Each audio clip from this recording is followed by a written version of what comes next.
Bienvenue à tous dans cette nouvelle vidéo, on se retrouve pour une nouvelle analyse sur les Pokémon de la 9e génération et on continue sur les formes paradoxes.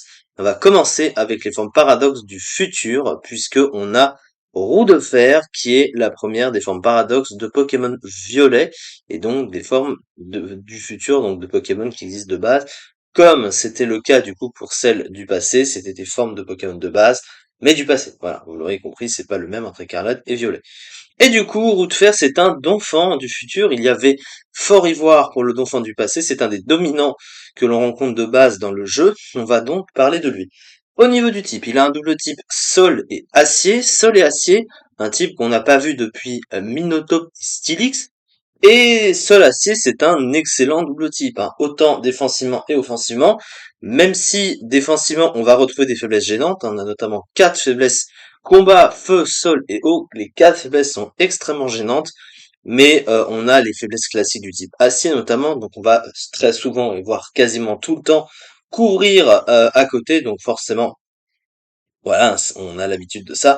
Mais à côté, grâce au double type défensivement, bah t'as 2 immunités électriques poison, une double résistance roche et donc au piège de roc, et 7 résistances. Donc défensivement, t'as beaucoup de résistance et d'immunité à côté. Tu peux venir assez tranquillement sur les pièges de roc, sur le terrain.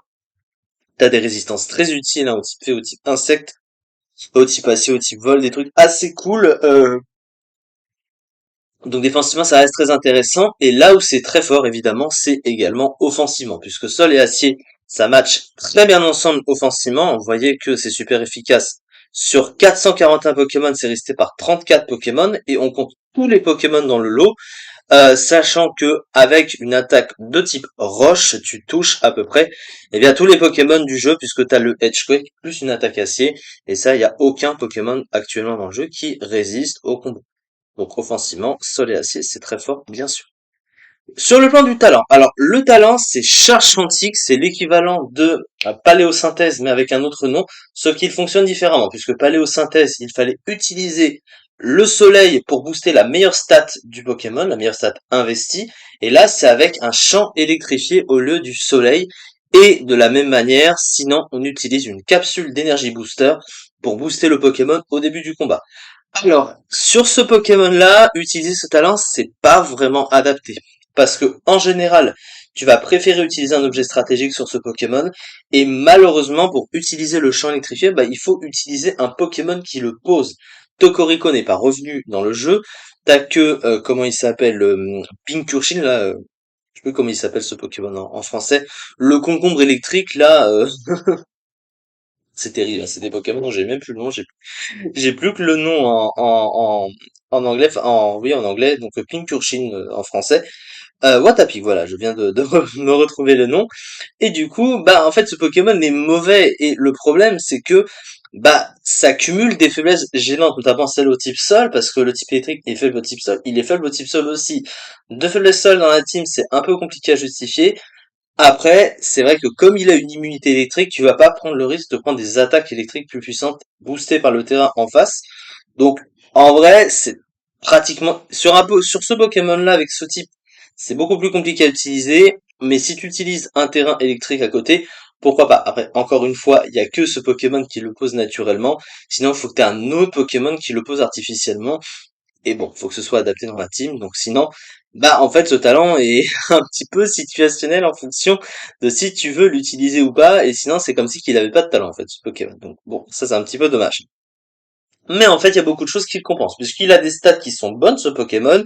Il a 112 en attaque, donc plutôt pas mal. À côté, il a un bon bulk, hein, il a 90, 120, 70, alors une mauvaise défense spéciale, mais une base PV correcte, et surtout sur le physique, il a un très bon bulk, on le voit.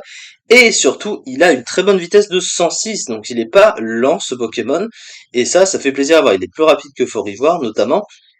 Et donc du coup, bah, ça lui donne un très très bon côté autant offensivement et défensivement parce qu'un Pokémon défensif rapide c'est très intéressant, surtout qu'il a accès à tout rapide comme Donphan et du coup il peut booster sa vitesse en même temps il peut retirer l'entrée hasard du terrain donc du hasard control en plus donc ça c'est vraiment pas mal. Surtout qu'à côté il se tape un excellent move pool hein. Surtout offensivement, on a le combo tête de fer plus séisme hein, au niveau des stabs, des attaques de Kovac assez intéressantes, il a Ice Spinner, la nouvelle attaque de là 9G, il a Sabotage, Mégacorn, Éboulement, Tombe Roche, donc le Hedgequake bien sûr. Il a même accès à Change Éclair, mine de rien, qui fait un move de pivot quand même, hein. C'est utilisable, alors même s'il a 72 attaques spéciales, c'est pas fait pour faire des dégâts, hein. C'est vrai que Fortress peut s'en servir avec sa mauvaise attaque spéciale, assez pratique de pouvoir partir et revenir du terrain. Et pour derrière pouvoir replacer quelque chose, ou pouvoir retaper avec ce Pokémon. Donc c'est pas mal qu'il ait accès à Change Éclair, en vrai c'est plutôt intéressant. Donc il a un bon move pool offensif. Il a un move pool de soutien par contre qui est restreint. Ce qu'on va reprocher surtout c'est l'absence d'un bon move de soin. Alors les moves de soin, je rappelle qu'ils ont été nerfs à part vœux du coup, puisqu'ils ont été diminués en nombre de points de puissance, mais il a que repos, il n'a pas de vrai move de soin, il n'a pas paresse comme l'avait par exemple Hippodocus. Ça reste toujours viable d'avoir un petit move de soin, même s'il y a peu de points de puissance maintenant. Cela étant, il a des pièges de roc, donc imposant d'un trésor qui a accès à tout rapide en plus, c'est hyper intéressant. Il y a le Terra Cristal qui va souvent être utilisable défensivement dans son cas, pour pallier à ses faiblesses, hein, notamment, ou alors offensivement avec le Terrasol pour booster la puissance de son séisme stavé pour faire encore plus de dégâts. Et là vraiment c'est très intéressant. Donc du coup voilà, ce Pokémon il est très fort en stratégie, hein, actuellement, il est quand même bien classé, il est overuse et il est quand même top tier, hein, puisqu'il est 13e, donc il est un petit peu plus de 12%. Donc c'est un Pokémon assez intéressant et qu'il est presque plus que Minotaur parce que finalement Minotaur avait moins de bulk, il était moins rapide également et il a plus d'options que Minotaur parce qu'il a changé clair, il a 6 plus tête de paire évidemment, il a plus d'options offensives, il a des trucs assez rapprochants de Minotaur avec de meilleurs stats. Donc, avec le talent en plus, il est en fonction de comment il est utilisé, bah c'est plus intéressant, donc du coup, il y a ça qui joue à ce niveau-là. Après, il a pas le fameux brise-moule de Minotaur, hein, qui est parfois utilisé sur des Pokémon, donc les Motisma avec lévitation notamment, mais quand même un Pokémon très fort et très bon, donc voilà, il mérite sa place évidemment. Et du coup, c'est ça pour cette vidéo. On se retrouve prochainement pour la suite des analyses sur les Pokémon de la 9e génération. Merci beaucoup de m'avoir suivi et on se retrouve très prochainement pour la suite. Merci.